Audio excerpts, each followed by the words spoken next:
Hola a todos, bienvenidos a este club de diálisis. Bueno, es un honor para mí estar hoy acá, presentarles esta nueva iniciativa. Gracias a todos por conectarse, hay muchas conexiones de distintas partes del país, incluso hay inscritos en países eh, cercanos a Argentina, así que muchas gracias a todos. Vamos a empezar. Antes que nada, les quiero presentar de qué se trata el Club de Diálisis. Eh, Les voy a mostrar cuáles son los objetivos, cuáles son los contenidos que vamos a ver, cómo nos vamos a organizar, quiénes son los coordinadores. Al final de esto, vamos a empezar con la primera charla inaugural, en donde voy a presentar dos artículos científicos de relevancia en la hemodiálisis, bastante recientes.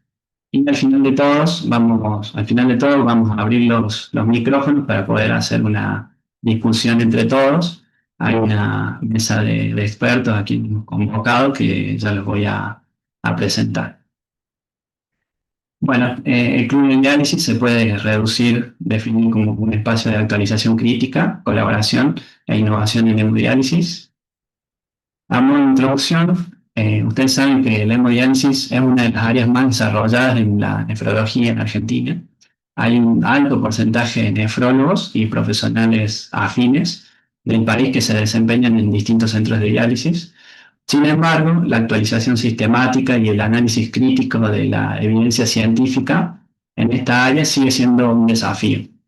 Entre las principales barreras que existen es la falta de acceso a revistas pagas, limitaciones en el tiempo, desconocimiento de fuentes confiables, ausencia de espacios de intercambio entre profesionales. Por eso surge esta iniciativa del Club de Diálisis, que es un espacio colaborativo, educativo y federal que tiene como objetivo analizar críticamente las publicaciones más relevantes en hemodiálisis, promover su aplicación práctica y fortalecer la red de profesionales vinculados a esta área. Los objetivos generales del Club de Diálisis es promover un espacio de actualización, discusión y colaboración en torno a las principales publicaciones científicas del área de hemodiálisis con un enfoque práctico, crítico y local.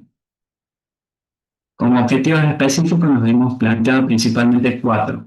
Primero, actualizar y analizar críticamente publicaciones científicas relacionadas a hemodiálisis, discutir la aplicabilidad de estos hallazgos clínicos en el contexto local y nacional, intercambiar experiencias y desafíos comunes entre profesionales de distintos centros de diálisis y, por último, fomentar la formación de grupos de investigación colaborativa y multicéntrica, que sabemos que son los que más valor tienen y más evidencia científica aportan.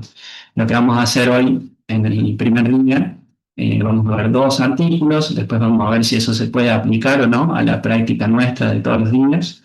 Vamos a hacer un intercambio entre todos al final y vamos a ver si se genera un estudio de investigación multicéntrico. Yo tengo una idea, después lo vamos a ver qué les parece o si surge alguna otra idea con un estudio de investigación colaborativo.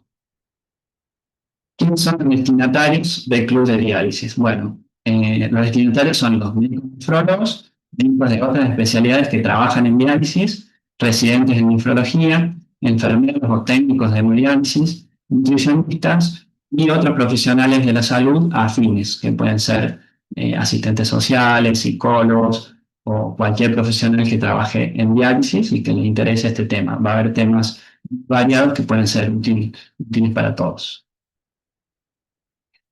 ¿Cuál es la modalidad? La modalidad está en tres pasos. Primero, vamos a crear un grupo de WhatsApp privado en el cual las publicaciones nuevas vamos a compartir y vamos a generar pequeñas reseñas con puntos claves de cada trabajo. Vamos a enviar los enlaces para los encuentros mensuales y material complementario.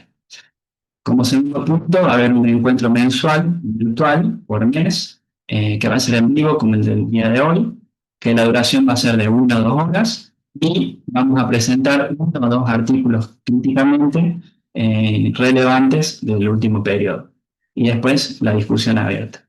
Y por último, se va a generar un documento con puntos claves que vamos a discutir el día de hoy y se va a compartir dentro de los integrantes de mi club de diálisis. Esos son los coordinadores, todos forman parte de la comisión directiva de la Sociedad de Nefrología.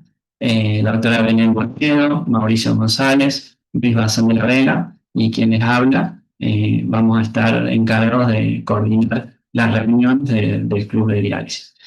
Me tengo que no me presenté. Bueno, yo soy médico nefrólogo, trabajo en el Hospital Privado Universitario de Córdoba y actualmente me desempeño como presidente de la comisión directiva de la Sociedad de Nefrología de Córdoba. Estos son los costos que va a tener el club de diálisis. Para los que no son socios de la SAM, costará 20.000 pesos por mes.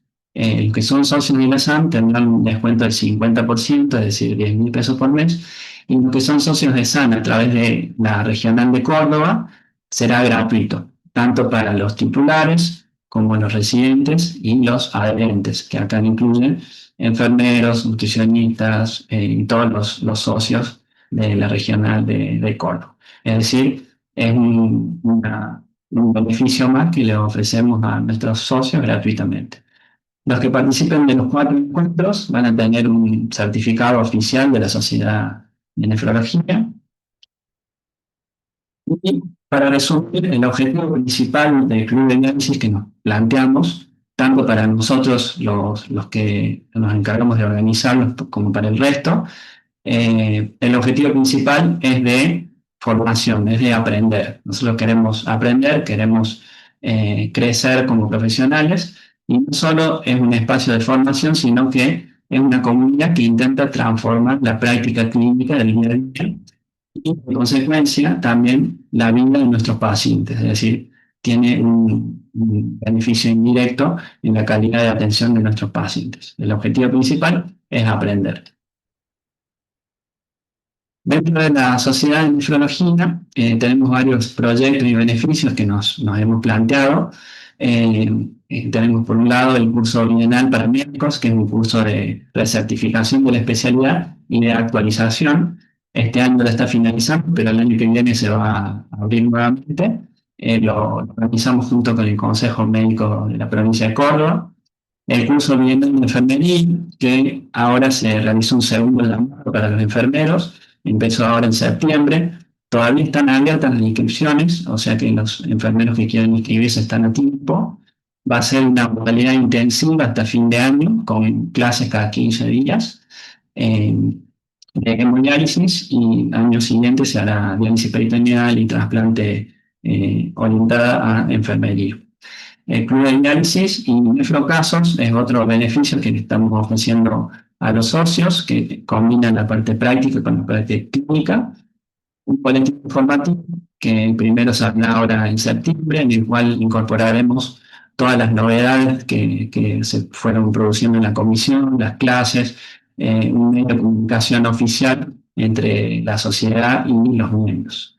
Asesoría científica, estamos ofreciendo también asesoría desde lo metodológico, desde lo estadístico y desde la publicación, asesoramiento y supervisión para todos los miembros de forma gratuita.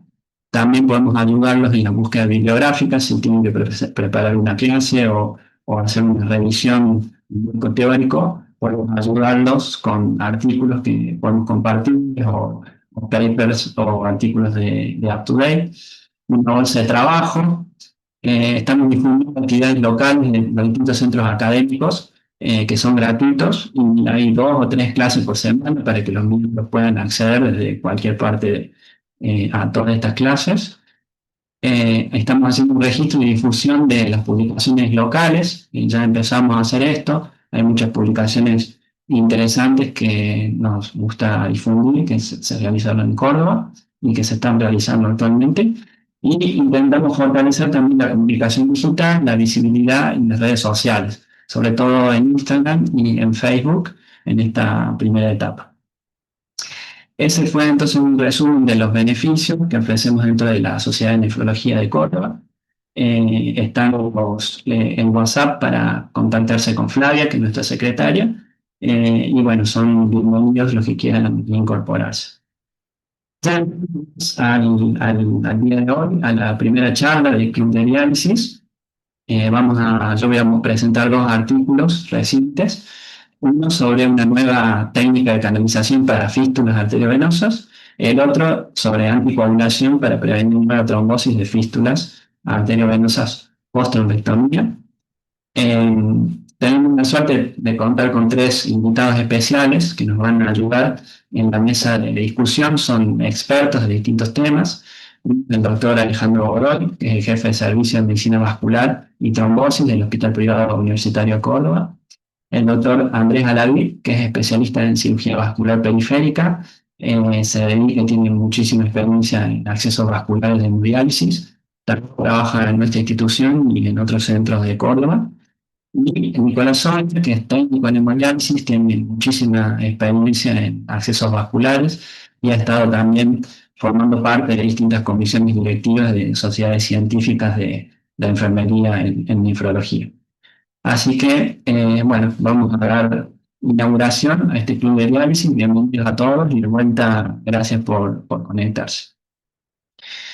El primer trabajo que voy a presentar es un trabajo que se publicó en Kidney International, una de las revistas de mayor impacto en la nefrología. Se publicó recientemente este año y se titula Ensayo clínico controlado aleatorizado que evalúa la eficacia y la seguridad de la Pixaban para prevenir trombosis recurrentes después de la trombectomía del acceso vascular de hemodiálisis. Es un grupo de investigación de Taiwán, de una universidad académica. Y a modo de introducción, como ustedes saben, el acceso vascular es fundamental en la vida de los pacientes de diálisis y la trombosis es la causa más frecuente de fracaso secundario. Entre el 30 y el 60% se trombosa anualmente. Y en el 60-80% de los casos se debe esta trombosis a una estenosis en la luz de la fístula, una estenosis vascular. Las Kadoki recomiendan detectar y tratar estas estenosis para prevenir trombosis. Sin embargo, hay evidencia insuficiente sobre el uso de drogas antiagregantes o anticoagulantes para prevenir esta trombosis. Las recomendaciones son limitadas porque hay poca evidencia. Los pacientes con trombosis previa tienen un riesgo muy incrementado de recurrencia, es decir, de tener una nueva trombosis del acceso vascular, sobre todo en los primeros meses post-trombectomía. Ese es un periodo crítico en el cual el riesgo es muy alto. Y actualmente no hay tratamiento antitrombótico específico recomendado para la prevención secundaria después de una trombectomía. Hay distintos factores que afectan a la trombosis del acceso vascular, que son conocidos. Hay factores mecánicos, anatómicos, hemodinámicos, hemostáticos, bioquímicos, entre ellos la hiperplasia de la íntima, la compresión extrínseca, la superficie endoluminal de la prótesis, cuestiones hemodinámicas como el flujo turbulento, la hipotensión intradiálisis, el estado de hipercoagulabilidad, la trombofilia, la activación del factor tisular, y algunas toxinas urémicas que también son proinflamatorias y protrombóticas.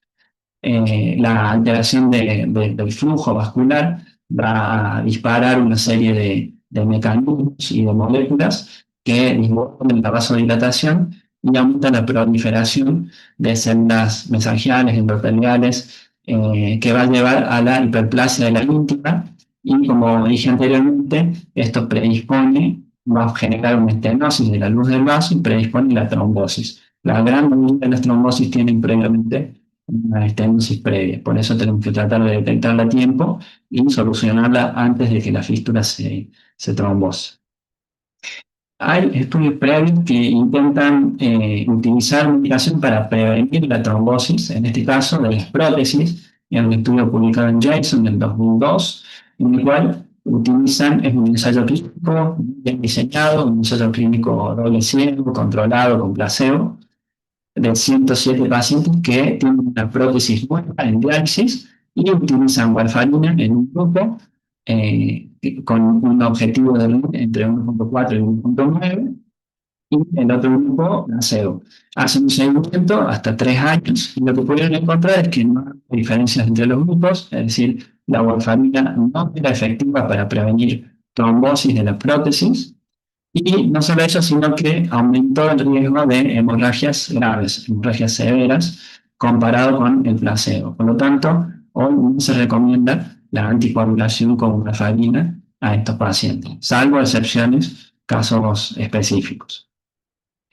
Posteriormente, en realidad en el 2011, en Lima sale un estudio, un ensayo clínico multicéntrico, conocido y muy grande, donde se incluyeron 21 pacientes por gama, que compararon el uso de warfarina con apixaban, los nuevos anticoagulantes orales directos, y dos pacientes que tenían fibrilación auricular, que intentaban prevenir el ACV, el stroke o el embolismo sistémico. Que pudieron observar que en el grupo que usaba apixaban hubo una reducción del 21% del riesgo de tener un evento de stroke o embolismo sistémico comparado con la warfarina. Y además tenían unos riesgos de sangrados mayores, una reducción del riesgo del 31%. Es decir, el apixaban parece ser superior a la warfarina en prevenir eventos y parece ser más seguro también. Ahora, ¿qué sucede con los pacientes en hemodiálisis? Bueno, en hemodiálisis el uso ha sido creciente en estos últimos años de los dos, sobre todo el apixaban, aunque la evidencia es limitada, no hay tantos estudios. Tiene ventajas frente a los antagonistas de la vitamina K, como la warfarina, que son, es una anticoagulación más estable, más predecible, necesita extracciones de sangre para analizar el ritmo y adecuar la dosis, tiene un riesgo de sangrado, interferencia con calcificaciones vasculares, que es un gran problema en pacientes en hemodiálisis con el uso de la warfarina, tiene una absorción rápida y una biodisponibilidad constante. El apixaban entonces genera mejor protección contra la trombosis y no aumenta el riesgo de sangrado comparado con la warfarina. Hay un estudio también que se publicó en JASN en 2017, donde evalúa la farmacocinética de la apixaban en pacientes en hemodiálisis en estado estable. Y pudieron observar que la dosis apropiada para estos pacientes en realidad es la mitad, 2,5 miligramos cada 12 horas, que es una exposición similar a 5 miligramos cada 12 horas, que es lo que se usa en pacientes con función renal normal. Una alternativa razonable a la warfarina para prevenir ACV en diálisis, pacientes que tienen FA. También observan que 5 miligramos cada 12 horas producen niveles supraterapéuticos en diálisis y por lo tanto debe evitarse estas dosis. Esto llevó a la aprobación por la FDA del uso de esta droga en los pacientes en hemodiálisis a partir de este estudio de farmacocinética. Es decir, ya está aprobado por la FDA para usar en pacientes en diálisis con esta dosis. Por lo tanto, el objetivo de este estudio es evaluar la eficacia y la seguridad de la apixaban para prevenir una trombosis del acceso vascular en pacientes en hemodiálisis que recibieron una trombectomía endovascular exitosa reciente porque se le había ocluido el acceso vascular. Es decir, pacientes a los que se le había trombosado la fístula por la prótesis fueron a una trombectomía endovascular exitosa y luego ingresaron el protocolo. Un diseño bastante interesante, es un ensayo clínico, prospectivo, por supuesto, aleatorizado, que ¿qué significa? Que los grupos se designan por el azar. Era el azar o la suerte lo que identificaba cada grupo. Era un estudio abierto, es decir, no era con ciego, es decir, los pacientes y los investigadores sabían a qué grupo pertenecía cada paciente. Esto es en contra del diseño del estudio, digamos, es un sesgo que puede generar. Lo que intentaban hacer para disminuir ese riesgo es que la persona que adjudicaba los eventos, los desenlaces, esa persona sí era ciega, es decir, estaba enmascarado, no sabía qué grupo pertenecía a cada paciente. Y era el que delimitaba los endpoints, los desenlaces. También un estudio controlado, es decir, había un grupo control, y un estudio multicéntrico. Se realizó en varios centros de Taiwán entre 2020 y 2023.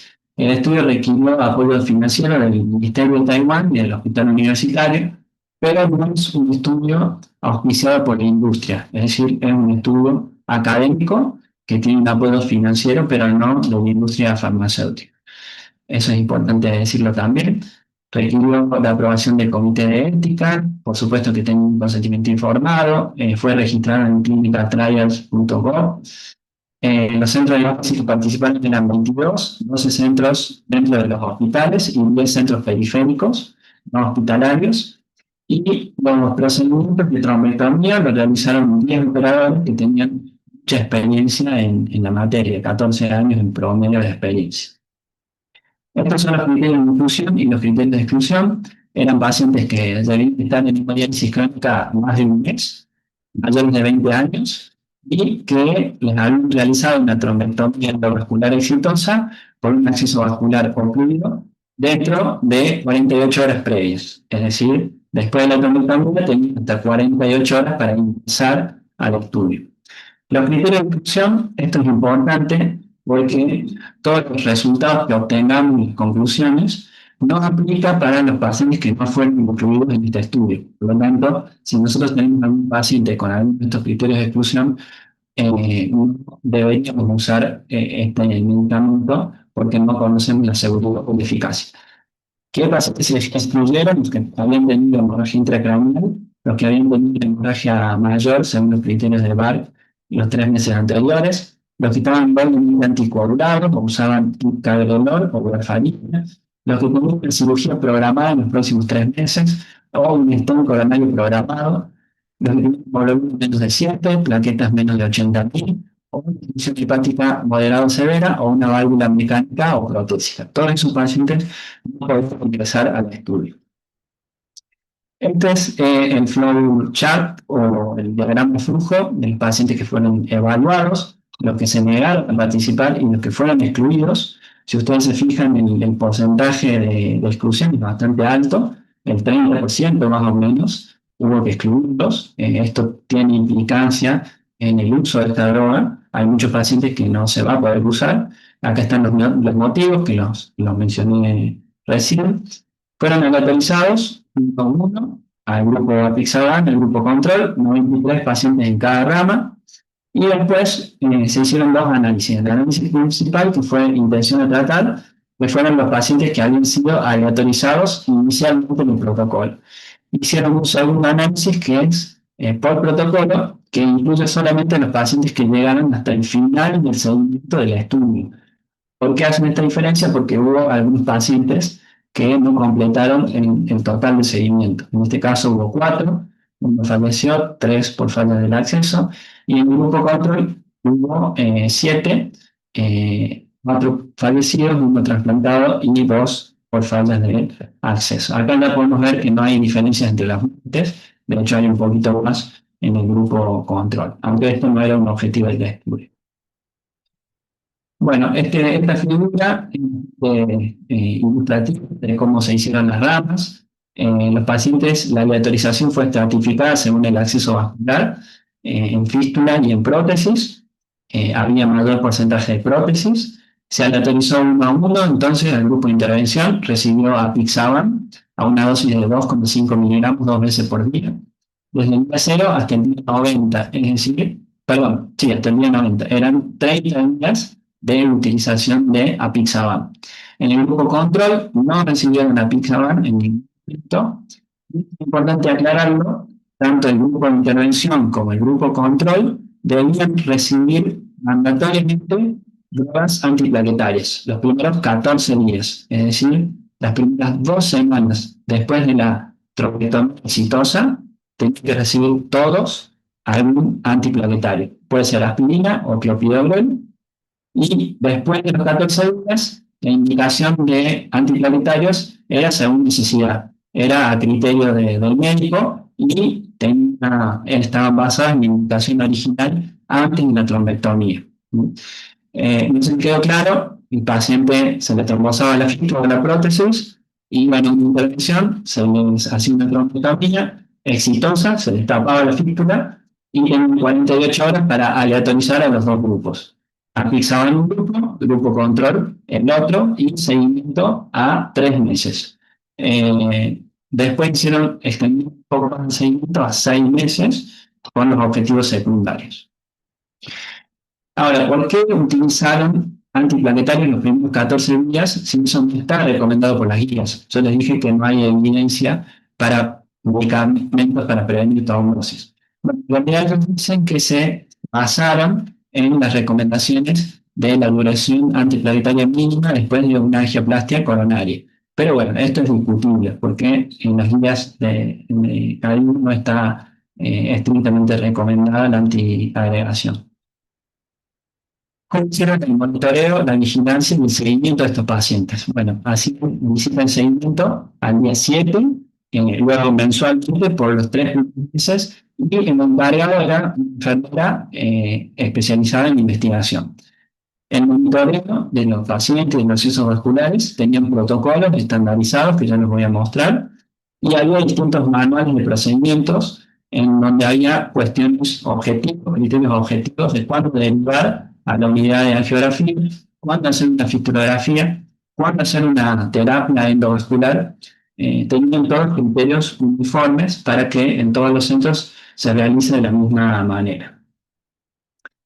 Estos son en una tabla suplementaria, bueno, especifico un poco más cuáles eran los protocolos. Creo que nos sirve para repasar cuándo tenemos que sospechar una estenosis y cuándo tenemos que hacer un estudio del acceso vascular. Primero, los criterios de derivación eran relacionados al examen físico, manifestaciones clínicas, relacionadas al flujo del acceso, a la dinámica de la presión venosa y a la dosis de diálisis.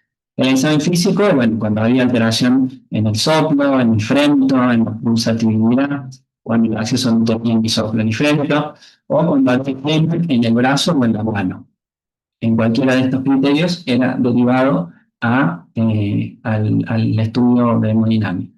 Manifestaciones clínicas, hemostasia prolongada después de la diálisis, dificultad en las funciones, coágulos cuando se intenta canalizar, alteración de flujo, menos de 500 mililitros en la fístula o menos de 600 mililitros por minuto en las prótesis, o reducción del 25% del flujo basal, aumento de las presiones venosas o disminución de la presión negativa fuera del umbral, y una dosis de diálisis que disminuye la TB 0,2 unidades entre una diálisis y la otra sin una causa clara. Los criterios de intervención eran A y B. A era que tenía que tener una lesión más del 50% del diámetro, una estenosis más del 50% del diámetro total del acceso, y la presencia de los síntomas que mencioné anteriormente, que se les puede atribuir a estenosis. Es decir, eran estenosis significativas con manifestaciones clínicas. Todo eso necesitaban una intervención. ¿Cuáles eran las definiciones y los desenlaces? Bueno, las definiciones eran trombosis en el acceso vascular, es el desenlace o el evento primario. En el CC, súbito del flujo, deja de tener flujo la fístula o la prótesis y se hace posible realizar la diálisis. La segunda definición es fallo de permeabilidad, que es la anterior más alguna reintervención que necesita para poder mantener el flujo del acceso. Y el tercero, directamente falla del acceso, abandono del acceso vascular o revisión quirúrgica. El desenlace primario, el objetivo primario, el endpoint primario fue tiempo hasta el primer evento de trombosis, que es la primera definición, en 3 meses. Yo le dije que 3 meses era el segundo del objetivo principal. Los objetivos secundarios fueron tiempo hasta el primer evento de trombosis a los 6 meses, y las otras dos definiciones, tiempo hasta el primer evento de fallo de permeabilidad y fallo de acceso a los 3 y 6 meses. Esos eran los objetivos secundarios. Estas son las características basales de los grupos y de la población. Es bastante extensa, la dividí en 3 partes para poder verla mejor. Voy a hacer un resumen. Acá tenemos las características.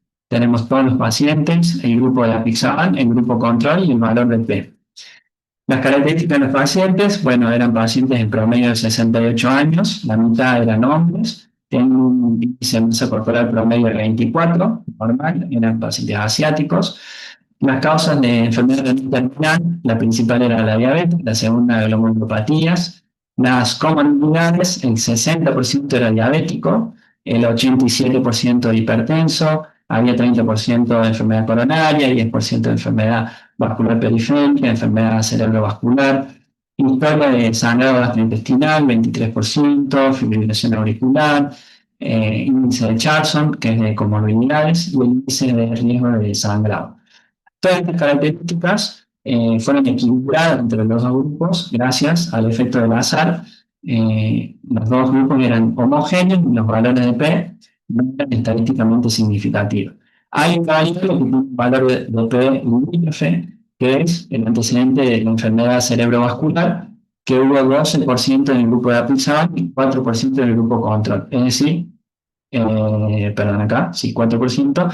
Es decir, en realidad esto pertenece a un sesgo porque el grupo de la Pisaban en todo caso se ve perjudicado y no beneficiado. Basalmente, tiene un porcentaje mayor, aunque no significativo, de enfermedad cerebrovascular. Eran pacientes con mucha comorbilidades, todos asiáticos. Y bueno, eso también puede ser una limitación para la aplicación en nuestro medio. ¿Qué medicamentos usaban post-trombectomía? Pusimos que todos tenían que estar con antiplateletario y las 2 semanas posteriores. Y hay pacientes que no cumplieron el protocolo. Dentro de los plaquetarios, la mayoría eran aspirinitas, algunos clopidogrel. Después de los 15 días, también algunos con clopidogrel, otros con aspirinita. Esto no hubo diferencia entre los grupos. Usaban silostazol, 26%, 13% silostazol, 26% estatinas. Factores relacionados a la diálisis o el acceso vascular, tenemos diálisis basados en hospital, 40%, bueno, duración de los años que llevaban en diálisis, porcentaje de prótesis, 72% prótesis, la mayoría eran prótesis, había menos porcentaje de fístulas, la mayoría eran distales, 30% solamente proximales, eran pacientes de alto riesgo, que ya habían tenido una trombosis previamente, el 60%, y trombosis reciente, el 20%. Esto tampoco hubo diferencias entre los grupos. En relación a la bioquímica, los laboratorios eran similares también, no hay mucho para destacar. Y dentro de las características de los procedimientos, bueno, hay algunos pacientes que tardaron más de 2 días con la trombosis, hubo algunas trombosis mecánicas, algunos necesitan un balón con drogas y trombo residual el 20% similar en cada grupo. Estos ya son los outcomes, los eventos de eficacia. Acá tenemos el porcentaje de eventos de apixaban del grupo control y el hazard ratio o el riesgo con el valor de P. El outcome primario era trombosis del acceso a los 3 meses. Podemos ver que en el grupo de apixaban hubo 24% de riesgo de trombosis y en el otro grupo hubo 40% de incidencia de trombosis del acceso vascular. Esto significa que hubo una reducción del riesgo del 48% de trombosis a los 3 meses en el grupo de apixaban comparado con el grupo control. Esto es estadísticamente significativo y tiene una implicancia clínica. Dentro de los eventos secundarios, falla de la permeabilidad a los 3 meses, también una reducción del riesgo del 43%, 49% en el grupo control, 32% en el grupo apixaban. Falla total del acceso, 5% en el grupo apixaban, 2% en el grupo control. Esto no fue estadísticamente significativo ni a los 3 ni a los 6 meses. Y a los 6 meses los otros eventos también fueron, hubo diferencias estadísticamente significativas. En el grupo apixaban 37% de trombosis del acceso a los 6 meses versus 50% en el otro grupo, y falla de la permeabilidad 47 versus 62%. Todo eso era estadísticamente significativo. Es decir, un beneficio en el riesgo de trombosis en el acceso vascular y el riesgo de permeabilidad a los 3 meses y a los 6 meses. No así el riesgo de falla o abandono del acceso vascular. Esto es lo mismo, nada más que en figuras, un gráfico de Kaplan-Meier. Pueden ver que las curvas están muy similares hasta los 14 días y luego las curvas se separan, claramente se separan. En las líneas punteadas es el grupo control, en las líneas continuas en el grupo de apixaban. Podemos ver el seguimiento hasta los 3 meses o 90 días y una reducción del riesgo del 48%. Después tenemos la permeabilidad primaria, también la reducción del riesgo significativa. Sucede lo mismo hasta los 14 días y luego se separan las curvas. Y otra cosa importante que más temor nos da a los nefrólogos para indicar que la apixaban en estos pacientes de diálisis es el grupo de sangrado. Ya vimos que es eficaz, que tiene buenos resultados en relación a la prevención de trombosis, pero ¿qué pasa con los sangrados? Bueno, todos los sangrados juntos hubo 24% en el grupo apixaban y 11% en el grupo control. Esta diferencia fue estadísticamente significativa.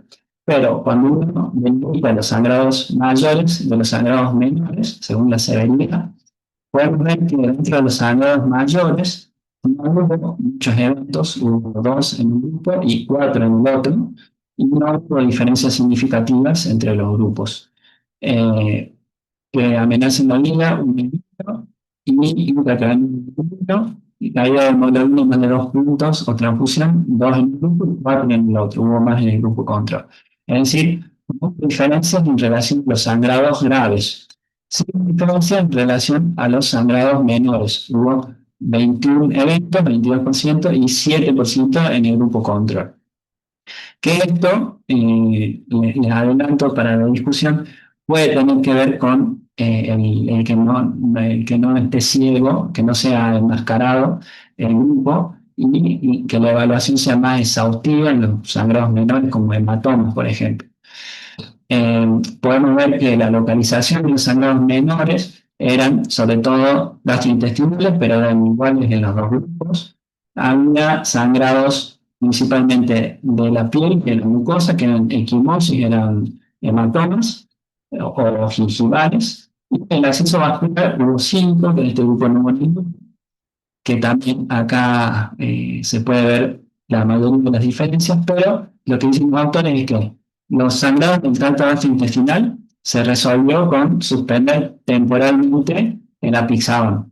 Los sangrados en la piel fueron manejos conservadores, continuaron incluso anticoagulados, y los sangrados del sitio vascular se resolvió con una compresión prolongada del sitio, y solo en 2 casos necesitaron suspender el apixaban.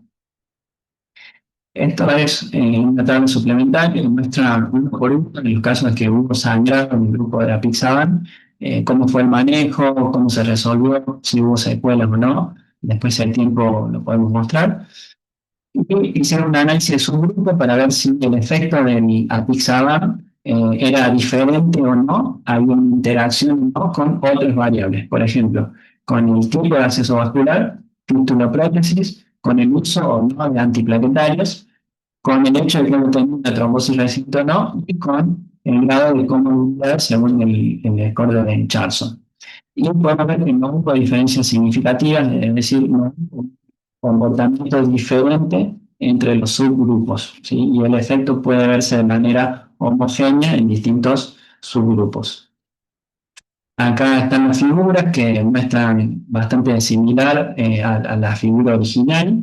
Las curvas están separadas, claramente separadas en los distintos subgrupos.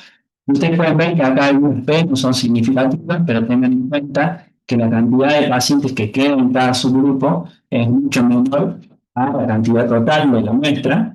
Y el estudio no estuvo diseñado para mostrar diferencias significativas en cada subgrupo. Es decir, esto nos permite ver si se comporta más o menos de la misma manera, pero no buscando P significativas porque el estudio no estuvo diseñado para esto. Pero sí podemos ver que el comportamiento y las figuras son bastante similares en todos los subgrupos. Bueno, para finalizar la discusión, es que la duración del tratamiento con apixaban fue de 3 meses solamente. Sin embargo, en el estudio demostré que los beneficios se fueron sostenidos hasta los 6 meses que duró el seguimiento. Hubo más permeabilidad primaria y más permeabilidad primaria asistida. Esto coincide con datos previos que los 3 primeros meses son los meses críticos después de una trombotomía para el riesgo de nueva trombosis. Y usar solamente 3 meses tiene sus ventajas: menor riesgo de sangrado, prevención eficaz de trombosis con un buen perfil de seguridad y de eficacia. Por otro lado, las limitaciones del estudio es que falta enmascaramiento ciego. Esto puede ser posible sesgo, lo que mencionaba anteriormente, si el médico tratante, el investigador o el mismo paciente sabe que está en el grupo de intervención, puede tener más cuidados, más información, controles más cercanos, algo completamente subjetivo que es difícil dejarlo de lado porque somos sujetos. La duración corta del estudio, 3, 6 meses de seguimiento, nos permite evaluar eficacia y seguridad a largo plazo. No sabemos qué pasa con estos pacientes al año, a los 2 años. También fue hecho en una región única, es limitada la generalización, fue realizada en Taiwán con todos pacientes asiáticos, que muchas veces hay diferencias genéticas o medioambientales o locales. Y la fortaleza del estudio es que es el mayor estudio aleatorizado comparando anticoagulantes y es el primer ensayo clínico que usa apixaban para prevenir trombosis del exceso vascular en pacientes en diálisis. Estas son entonces las fortalezas y las debilidades del estudio. En Argentina, la presentación que viene de 2,5 miligramos por 60, también viene en 5 miligramos. Hay 15 laboratorios distintos que fabrican el apixaban y lo venden. Y los precios consultados en esta página el día de hoy varían entre 100.000 y 300.000 pesos por los 60 comprimidos, es decir, por mes. Eso sin descuento y sin nada. Como conclusión, en el estudio de estos investigadores, favorece el uso de apixaban durante 3 meses tras la trombectomía, demostrando una reducción de la tasa de trombosis recurrente en el acceso vascular para hemodiálisis, aunque con un ligero aumento de los efectos adversos hemorrágicos menores, pero no mayores. Es decir, demostró eficacia y un perfil de seguridad bastante bueno. Ese es el primer estudio que quería mostrar. Voy a presentar el segundo estudio y después al final voy a abrir los micrófonos y para la discusión. Si quieren pueden ir haciendo preguntas en el chat, en los mensajes, así al final lo discutimos entre todos. Acá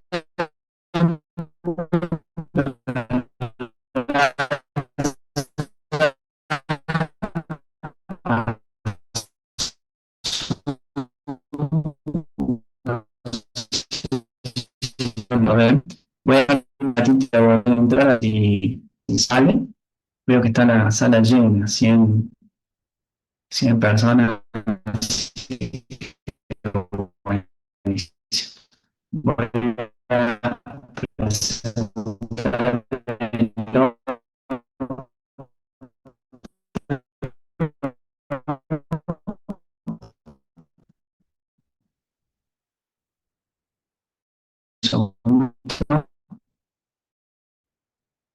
a ver, se fue esa radio.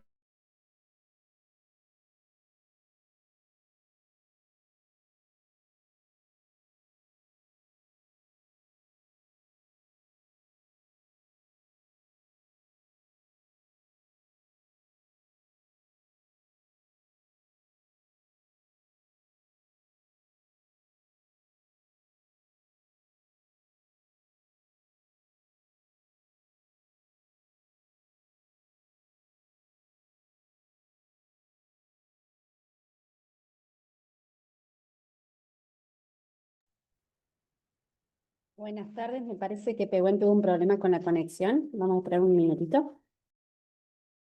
Acá estoy de vuelta. ¿Ahí me escuchan? Perfecto, Pehuen. Sí. Bueno, espérenme que voy a volver a configurar.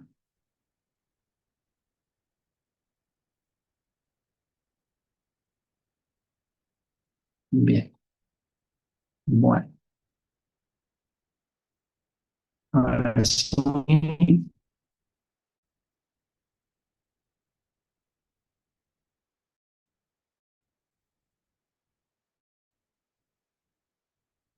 Un segundito.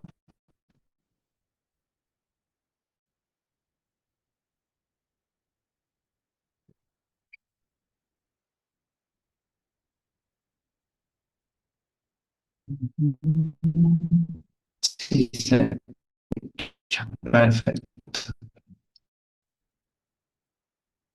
La conexión de ella y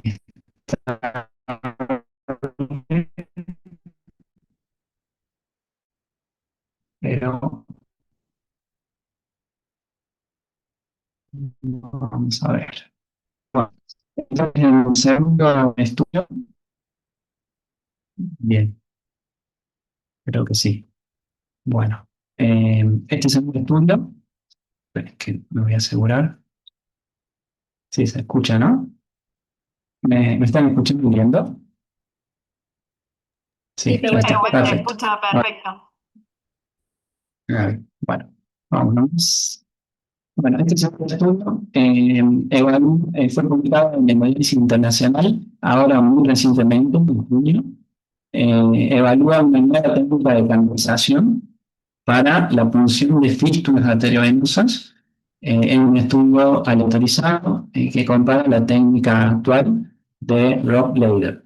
Es un grupo de estudio de Chile, de Wickham, y esta revista, Hemodiálisis Internacional, es una revista donde el editor es John Doe Gildas, escritor del libro más leído de hemodiálisis, y es la revista oficial de la Sociedad Internacional de Hemodiálisis.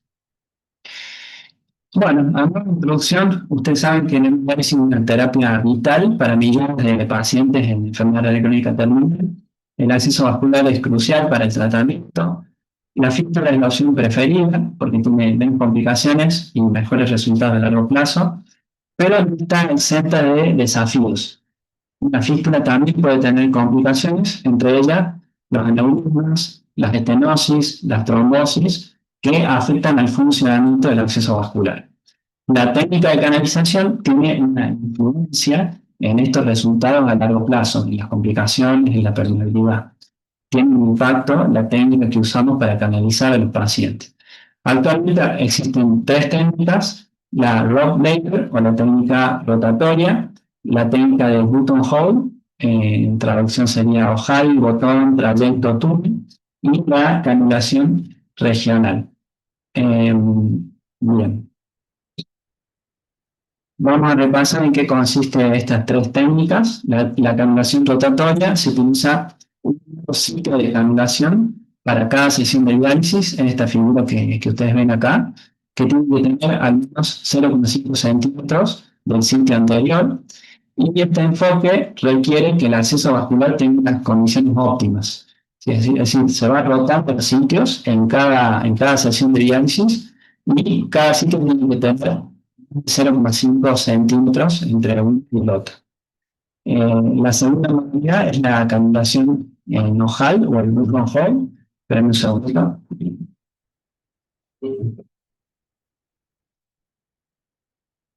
Tenemos la canulación en ojal o el Button Hole, que implica la canulación repetida del mismo sitio con el mismo ángulo y la misma profundidad en esta figura. En general, se hace 8 a 12 sesiones con agujas afiladas para generar un trayecto o un subcutáneo fibroso. Generalmente lo realiza la misma enfermera. Después de que pasa este tiempo, que se canaliza en el mismo sitio, ya se genera ese túnel y luego se utilizan agujas romas sin filo que se deslizan a través de un trayecto. Esta es otra técnica de canalización. Y la tercera técnica es la canulación regional, que implica canulaciones repetidas dentro de un área circular definida, generalmente con un diámetro que no supera los 2 o 3 centímetros. Es un diámetro pequeño y las canalizaciones se realizan dentro de esa región. Cada una de estas tiene beneficios pros y contras. Eh, Esta, la técnica rotatoria, tiene genera menos aneurismas, menos estenosis, permeabilidad a largo plazo. El button hole, como canalizamos siempre en el mismo lugar, genera menos dolor, menos infiltración y es más fácil, hay más éxito en la canalización. Y esta, la tercera, es la peor y la que no se recomienda porque genera más aneurismas, más estenosis. Como se canaliza todo en una sola región, se debilita la pared y eso genera daño en el acceso vascular. Entonces, esta es la que no queremos utilizar. Hay estudios previos que evalúan las distintas técnicas, pero no hay muchos, hay pocos ensayos clínicos y la cantidad son estos, son 6 ensayos clínicos, la mayoría son de un centro, no hay muchos pacientes incluidos y acá les voy a mostrar el que dice BOOST, que es el estudio previo al trabajo que voy a presentar hoy, que es del grupo del doctor Peralta de Portugal, el estudio más grande que hubo. Acá, bueno, se especifica el seguimiento a 12 meses, entre 6 y 12 meses, y este es una revisión sistemática que tiene un alto riesgo de balas de riesgos, de sesgos, porque en estos estudios no tienen exactamente la misma definición del endpoint, son pocos pacientes, bueno, hay mucha variabilidad en las muestras, por lo tanto, la evidencia que hay es escasa. Rápidamente les voy a mostrar que los resultados en los distintos métodos, acá compara, por ejemplo, la técnica rotatoria con el button hold.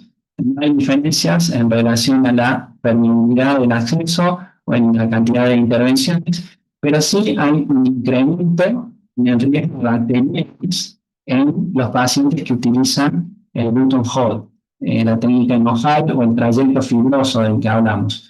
Es la gran problema que hay en esta técnica de canalización, que aumenta 3 veces el riesgo de tener infecciones bacterianas, no infecciones leves. Entonces, el Bulldog Hall está recomendado utilizar en casos especiales. ¿Qué recomiendan las guías? Las tengo aquí. Las últimas recomiendan la técnica de Rob Leder, que es la técnica escalonada que se busca un sitio distinto en cada canalización. Esta es la técnica preferida para fístulas y para prótesis también. Y es con evidencia de opinión de expertos, utilizar button hold solamente en estas circunstancias. Cuando el segmento que tengo que canalizar es muy cortito y no puedo estar cambiando de sitios, o cuando hay un grande que no lo puedo evitar, entonces para evitarlo puedo usar el button hold.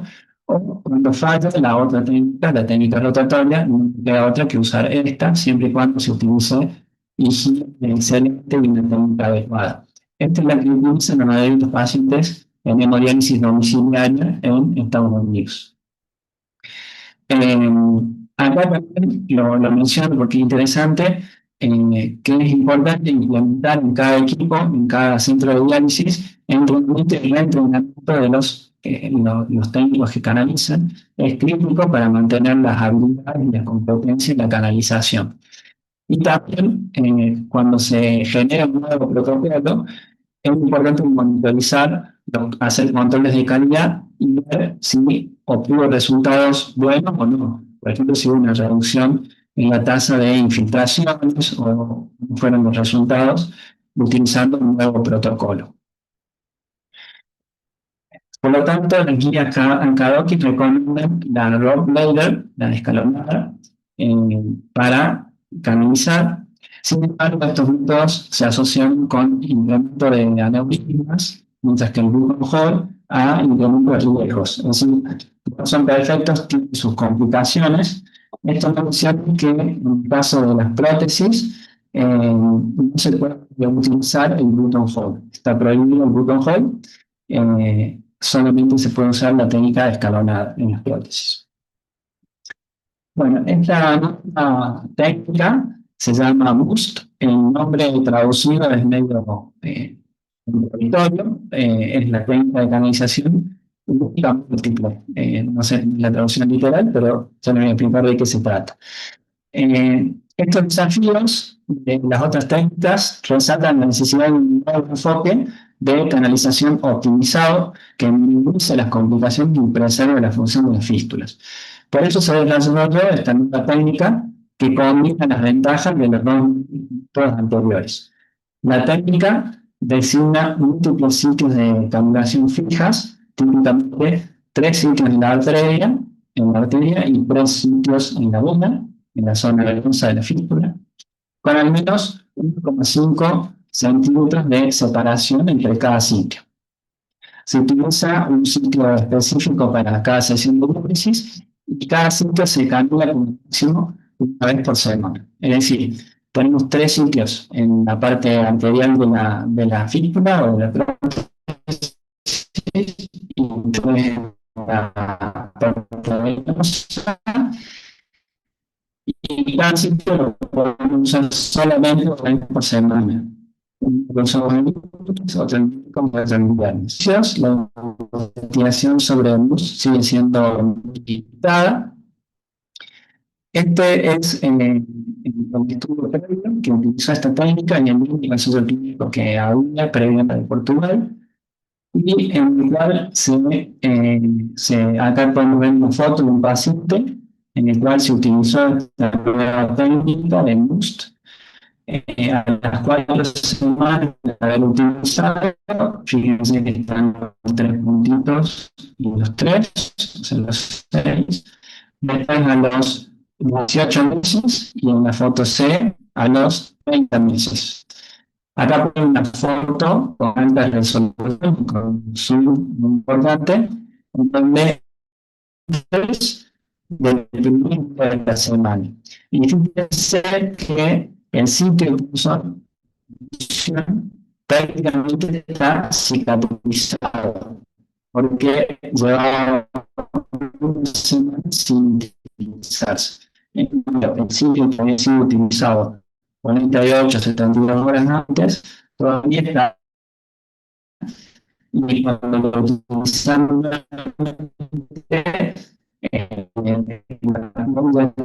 prácticamente cicatrizadas. Este fue el efecto previos, el grupo MUST, que es la nueva técnica, el grupo Witton Hall y el grupo Rottweiler. Y a gran rango lo que pueden ver en la supervivencia de los tres grupos de la fístula, del flujo de la fístula, no hubo diferencias hasta los 3 meses, y después de los 3 meses, el Witton Hall fue la que peor supervivencia tuvo del acceso vascular. Es decir, la que más trombosis tuvo. Y la técnica nueva, la técnica MUST, fue similar a la técnica que es el gold standard, que es lo recomendado, a los 12 meses, a un año de seguimiento. Es decir, fue fácil identificar un equilibrio del uso de agujas rojas como Witton Hall, y demostró que esta técnica fue eficaz y segura para mantener la supervivencia de la fístula en pacientes en diálisis. A partir de ese estudio se desarrolla este nuevo estudio que evalúa la eficacia y la seguridad de esta técnica, que lo podemos traducir como múltiples sitios fijos de canalización, o múltiples sitios de canalización fijos, o 6 sitios de canalización fijos. En un ensayo controlado y autorizado, centrándose en su impacto en las complicaciones relacionadas a la fístula. El diseño también es un diseño muy bueno, interesante, un ensayo clínico prospectivo, aleatorizado, los grupos se decidieron por el azar. Acá sí que hicieron, solamente los pacientes no sabían en qué grupo estaban, pero es llamativo, digamos, es lógico pensar que el paciente se daba cuenta que estaba en un grupo o en el otro. Es un test controlado, había un grupo control y era en un solo centro en China. Se registró en el Clinical Trial en China.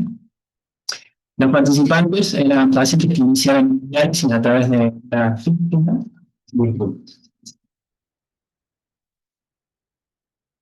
A través de una fístula, fueron asignados aleatoriamente al grupo experimental o al grupo control, y el estudio fue aprobado por el Comité de Ética del Hospital Central de Wuhan.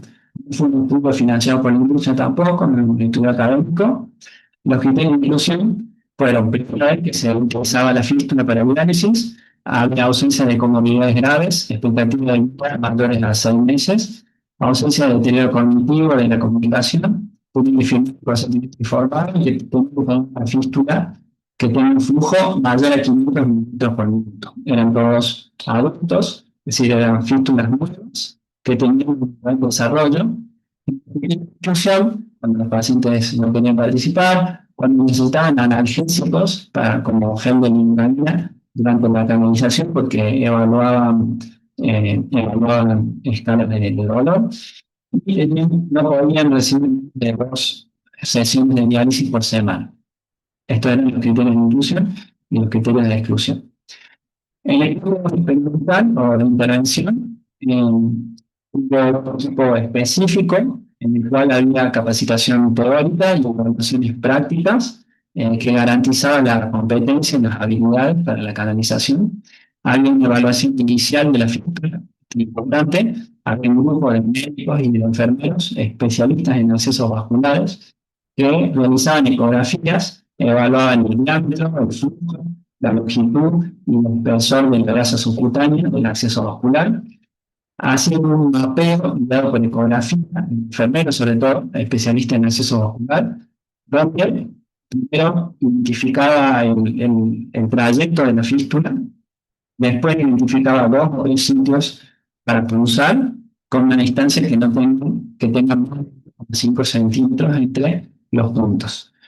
Después había un registro y seguimiento con fotos de alta resolución, como el que les mostré, y se cargaba en el sistema de gestión mundial, sí, historia clínica del paciente.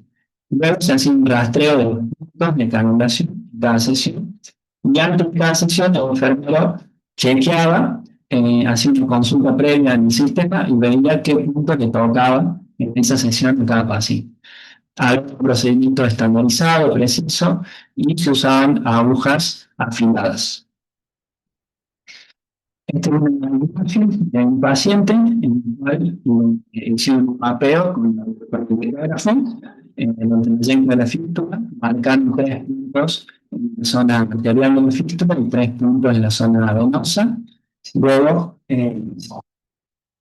este identificaba en cada punto el A1, el primer día de la semana, y arterial, el punto arterial del segundo y el tercer día de la semana, y los puntos venosos y la dirección del acceso vascular. El grupo control utilizó la canulación gold standard, que es la rotatoria, la Rottweiler. Este grupo siguió un método idéntico al grupo experimental. Se evaluaban los vasos a través de un ecógrafo, haciendo un papel, evaluaban las características igual que el otro grupo, identificaban también distintos puntos de canalización, pero con una separación mínima de 0,5 centímetros. Y en cada sesión, la enfermera canalizó desde el extremo distal hasta el extremo proximal de un segmento, y cuando se finalizaba ese segmento, cada otro. Cuando no había otro nuevo segmento adecuado, volví a utilizar el mismo, siempre de distal hacia proximal. Este era el método que se utilizó como canalización. Hay un protocolo compartido entre ambos grupos, tanto en uno como en el otro. Se evaluaba previa a la sesión un del equipo de investigación, evaluaba las fístulas para detectar cualquier complicación, como infecciones, aneurismas, y documentaba los hallazgos. También se evaluaba el dolor durante la canalización. La enfermera utilizaba la escala numérica EVA, donde 0 es sin dolor y 10 es un dolor insoportable. Los resultados y las definiciones eran las siguientes. Tenemos aneurisma, que era dilatación en un vaso mayor a 3 veces su diámetro normal o con un diámetro absoluto más de 2 centímetros. Estenosis, una estrechez de un vaso de más del 50%, con un flujo menos de 500 mililitros. Infiltración, fuga de sangre a través de la aguja. La tasa de éxito o dificultad de la canalización fue canalización exitosa, un flujo más de 180 mililitros sin infiltración o hematoma, que esto es discutible porque este flujo probablemente no es adecuado para una dosis de diálisis, pero ten en cuenta que eran accesos que se utilizaban por primera vez y normalmente al principio se utilizan flujos bajos. La tasa de éxito se define como el número total de canalizaciones exitosas sobre el número total de canalizaciones, y la dificultad en la canalización utilizando una escala de Richter que iba del 1 al 5. El 1 era muy fácil, el 5 era muy difícil, y era evaluado por 2 enfermeras que tenían más de 15 años de experiencia.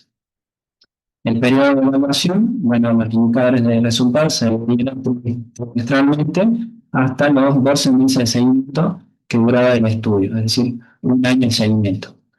Este es el diagrama de flujo, en donde hay 124 pacientes, algunos fueron excluidos, se dividieron en 59 en cada grupo, en seguimiento hasta los 12 meses, llegaron 58 en el grupo de intervención, y llevamos 59 en el otro grupo. Las características basales, tenemos el grupo control y el grupo experimental, el valor de P. Como pueden ver, no hay diferencias estadísticamente significativas en el sexo, en las comorbilidades, si habían estudiado hasta la primaria, secundaria, terciaria, el flujo de la arteria braquial. Una tendencia a una diferencia significativa en la cantidad de diabéticos, que había más cantidad de diabéticos en el grupo control, había más del doble. Esto no fue estadísticamente significativo, pero puede ser una limitación del estudio, ya que estos pacientes se encontraban en mayor porcentaje en el grupo control, son pacientes de mayor riesgo. Pero habrá diferencias gracias a la autorización. Estas son las complicaciones relacionadas con los eventos durante el seguimiento, durante el año de seguimiento. Podemos ver que en el grupo de intervención hubo 3,4% de aneurismas y en el otro grupo hubo 15% de aneurismas de la fístula, una diferencia estadísticamente significativa. Estenosis, 1% versus 11% en el grupo control, también una diferencia estadísticamente significativa. Un mayor porcentaje de infiltración en el grupo experimental significativo. También hubo menor porcentaje de trombosis. Hubo un score de dolor del paciente menor en el grupo de intervención, es decir, en la nueva técnica de canalización que la técnica estándar. Hubo dificultad en la canalización porque los puntos estaban marcados, entonces la enfermera notaba dificultad menor con esta nueva técnica. Y la tasa de éxito en las canalizaciones fue mayor también en el grupo experimental, hubo menos fallas en la canalización. Es decir, a modo de resumen, hubo menos porcentaje con la nueva técnica de estenosis, de trombosis, menor dolor, menor dificultad en canalización y mayor tasa de éxito, pero con mayor porcentaje de operaciones experimental contra a este nuevo procedimiento. Bueno, la canalización repetida en el sitio vascular puede dañar la capa endotelial de la fístula, lo que puede provocar inflamación, hiperplasia íntima, adelgazamiento del tejido subcutáneo, de la piel, y esto lleva, además del flujo turbulento de la dinámica, puede llevar a la estenosis. Y la estenosis, pues sí, en el mismo sitio. Y aumenta el riesgo de que exista un aneurisma. A modo de discusión también esta canalización rotatoria, que es el estándar, requiere que el vaso, el acceso vascular sea bueno, tenga condiciones óptimas, lo que hace difícil de implementar de manera consistente. No todos los pacientes tienen un buen acceso vascular. Además, cada sesión se necesita un nuevo punto de canalización, lo que produce mayor dificultad y mayor dolor en el paciente. De hecho, muchos pacientes se niegan a que se van rotando los sitios de actuación. Y a menudo lo que también sucede es que se limita la función de una región específica, es decir, se termina realizando una canulación regional, que es la que queremos evitar, es la que no queremos hacer. La técnica Boost combina los beneficios de esta técnica con la de Button-Hall. La similaridad al Button-Hall es que utiliza puntos fijos. Están marcados, ya saben dónde tienen que ir a canalizar. Se evitan las agujas rojas y los túneles subcutáneos, reduciendo el riesgo de infección. Y además permite la cicatrización al usarse solamente un punto por semana. Y los beneficios es que utiliza muchos de estos puntos específicos de forma rotatoria, que son los beneficios de la técnica de Rob-Lehner, permitiendo que cicatrice, reduce la lesión acumulativa en el vaso, disminuye el riesgo de hiperplasia, de aneurisma y de estenosis, y la cicatrización localizada en los puntos repetidos puede reducir el dolor también en posibles funciones futuras. Las limitaciones, en realidad, son varias. Fue un estudio realizado en un solo centro, población asiática, necesariamente sea representativo de lo que los pacientes que nosotros tenemos en diálisis, una sola etnia, que puede haber diferencias raciales, socioambientales, un porcentaje más alto de diabéticos en el grupo control también puede generar diferencias en las complicaciones. Fue simple ciego, solamente el paciente. Esto también puede generar sesgos, por ejemplo, en la evaluación de las complicaciones en un grupo y en el otro. Las escalas que se utilizaron del dolor y de la dificultad en la canalización son escalas subjetivas y también lo que no queda muy claro, que no lo dice el estudio, es que el estudio demostró que esta técnica es más fácil de usar, genera menos dolor, pero también genera más infiltraciones. No queda claro por qué genera más infiltraciones y tampoco queda claro que si genera más infiltraciones, por qué genera menos complicaciones, que normalmente suelen estar asociados. Eso no lo explica el trabajo y bueno, es algo que probablemente necesite de más estudios y más experiencia para ver qué sucede con esta nueva técnica.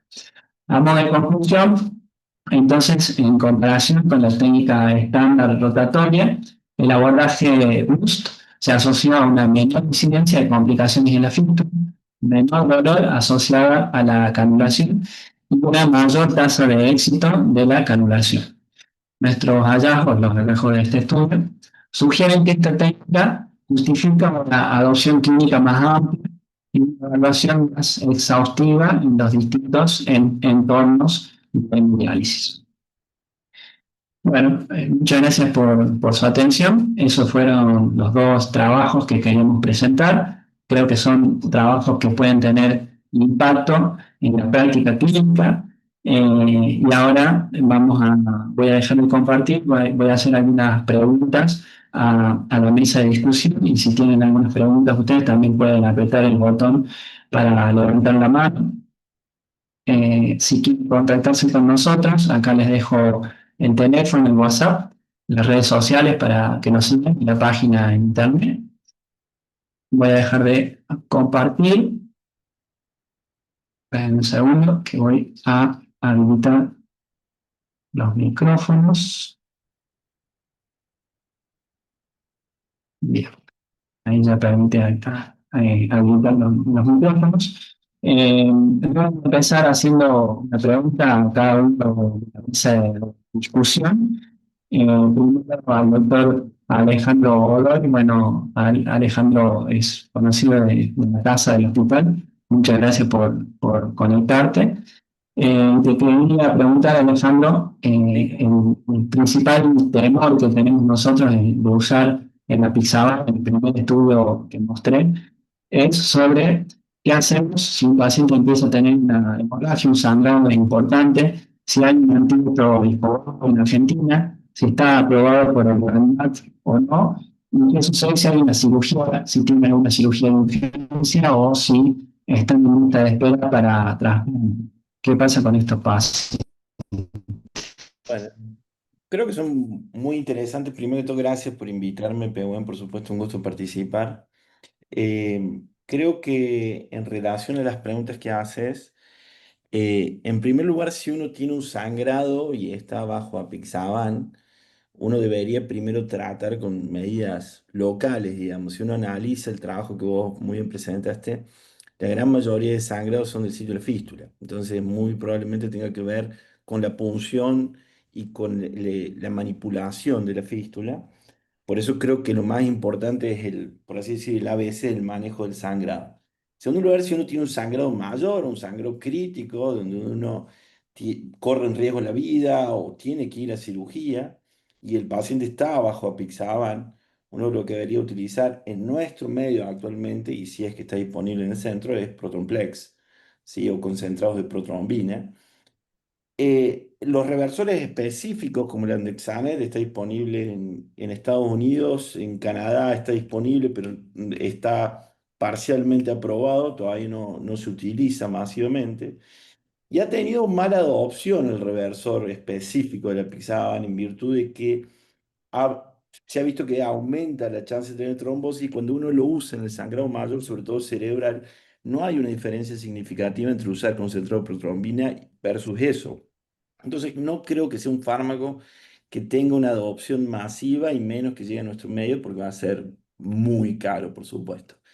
Entonces, creo que eventualmente si uno tiene un sangrado mayor, un sangrado cerebral o demás, uno debería utilizar un concentrado de protrombina. Generalmente, digamos, los sangrados dan tiempo a estabilizar al paciente, sobre todo el gastrointestinal, que uno evalúa más o menos cuándo fue la última toma, sobre todo de la Pixaban, y en base a eso el tiempo que uno tiene, digamos, y la necesidad o el requerimiento de utilizar esa terapia o no.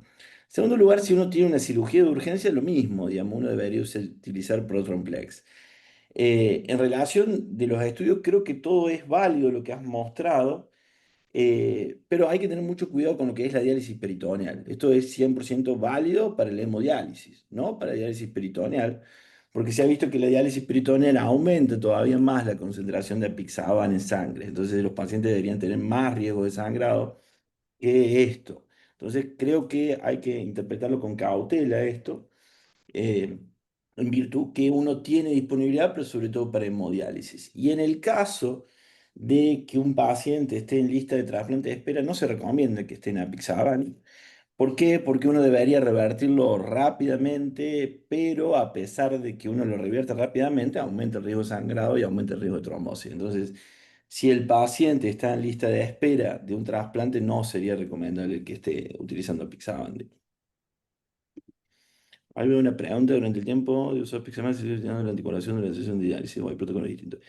No debería utilizarse, no debería utilizarse porque si el paciente está bajo apixaban, estaría anticoagulado el paciente. Entonces no requeriría y si se usa aumentaría la chance de sangrado, por supuesto.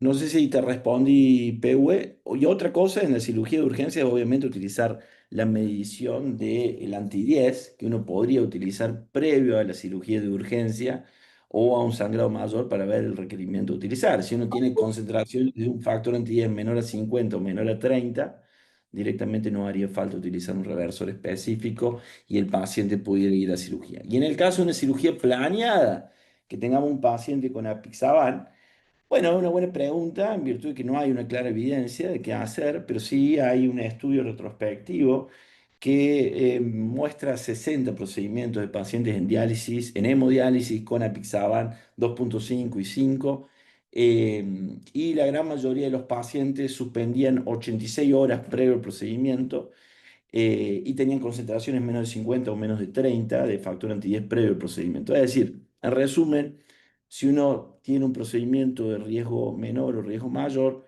de sangrado, aumentaría un día más de suspensión el apixaban previo a una cirugía. 86 horas llegaría el paciente perfectamente. Sobre todo en este estudio retrospectivo mostraron 86 horas en riesgo de sangrado mayor y en procedimientos de riesgo de sangrado mayor. Buenas tardes, quería hacer una consulta. Sí, por supuesto. Fue muy buena la clase, muy lindo. Muchas gracias, doctor. Quería consultar, yo soy Belén Olmedo, soy del Sanatorio Allende, y le quería consultar cuál es la experiencia de ustedes con la doble antiagregación en los pacientes que han trombosado un acceso y un poco lo mismo, ¿qué hacen en caso de que el paciente esté en lista de espera para poder revertir en esa situación? Creo que hoy en día toda la evidencia médica trata de reducir los tiempos de uso del doble esquema de integración. De hecho, hay un artículo publicado este mes en New England donde utilizan un mes de doble terapia y después dejan clopidogrel en lugar de doble terapia. Creo que la medicina está tratando de reducir el tiempo de uno mantiene doble tratamiento. Y en el caso de, yo creo que trataría de no utilizar doble esquema de antiagregación en estos pacientes porque tienen alto riesgo de sangrado. Entonces, yo en estos pacientes sería muy cauteloso en utilizar doble esquema. Creo que no tiene indicación de utilizar doble esquema en este contexto de trombosis y la fístula. Y bueno, y te digo un poco lo que ya te contesté, digamos, de que si uno tiene un paciente que va a ir a trasplante, la gran mayoría de los protocolos contemplan el uso de warfarina, no el uso de apixaban. Entonces uno puede hacer protonplex y puede mandar al paciente a trasplante, pero va a tener mayor riesgo de sangrado y mayor riesgo de trombosis, eso seguro. Entonces, en ese contexto no sería la alternativa más segura para tener frente a un procedimiento planeado. Y en el caso de los antiagregantes, yo creo que trataría de no utilizar clopidogrel y utilizaría aspirina, digamos, para ir a trasplante. Bien, perfecto, gracias. Pehue, ¿hace distinción al final en el trabajo en relación al grupo que tenía la doble antiagregación y warfarina con el otro? O sea, en el primer estudio, los primeros 14 días tenían que usar o aspirineta o clopidogrel, pero no pueden estar con bombones de relación. En esos casos se excluían. Y después podían seguir con un antiagregante, sí o no, digamos. Pero warfarina no utilizaba.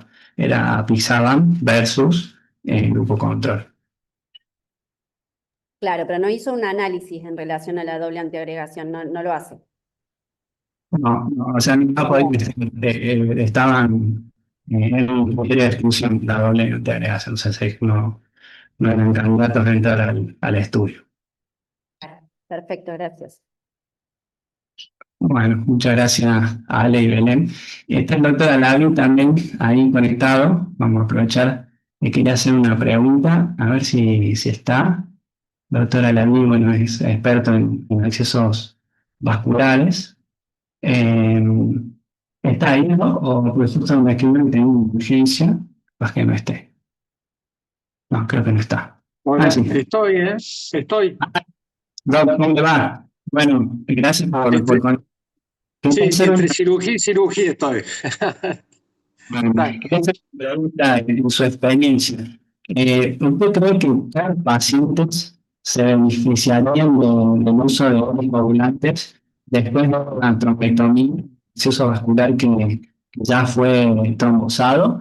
¿O en su experiencia usted cree que algunos se beneficiarían y otros no? Según Pehue, se te algún corta mucho. característico. Hola, Ah, ¿me escuchas, Pehuen? estoy con mala conexión. Sí, Sí, sí. sí, yo la escucho bien. Bien. Eh, Bueno, hola a todos. pregunta, Eh, Este, con respecto a la anticoagulación, la verdad que no lo usamos de rutina, salvo en pacientes específicos. De lo que yo les puedo decir desde el punto de vista quirúrgico, es que lo principal es resolver el problema que causó la oclusión, ¿sí? Ya sea por medio quirúrgico convencional o endovascular, pero ahí yo creo que está la clave. La anticoagulación, por supuesto, nos puede ayudar eh, en, en- en pacientes, por supuesto, que tienen síndromes procoagulantes, desde ya creo que nos puede ayudar. Y en los otros pacientes, no creo que sea determinante, pero digamos, es mi punto de vista. Nos puede ayudar, pero no es determinante. Si uno no resuelve el problema que llevó a la trombosis del acceso, eh, por más anticoagulación que le hagamos, no va a resultar. perfecto, muchas gracias. ¿Y tiene algún consejo? Hay muchos enfermeros conectados también para la canalización de enfermería que sea exitosa para evitar complicaciones, que tienen mucha experiencia en los accesos. Bueno, yo no canalizo muy bien, la verdad. Pero lo que les puedo decir es esto. Eh, Primero, uno, dejar que el acceso vascular desarrolle correctamente. No apresurarse, porque el apresurarse en los accesos vasculares, sobre todo los venosos, lleva a una lesión endotelial prematura, y eso puede hacer fracasar el acceso. Si es posible, no apresurarse. Eh, con respecto a las otras canalizaciones, bueno, vos has hablado bastante de ello. Está el bottom hold, y bueno, eh, lo que yo recomiendo con respecto a las canalizaciones, desde mi punto de vista, eh, porque las canalizaciones repetidas en un mismo sitio muchas veces producen estenosis en esos lugares.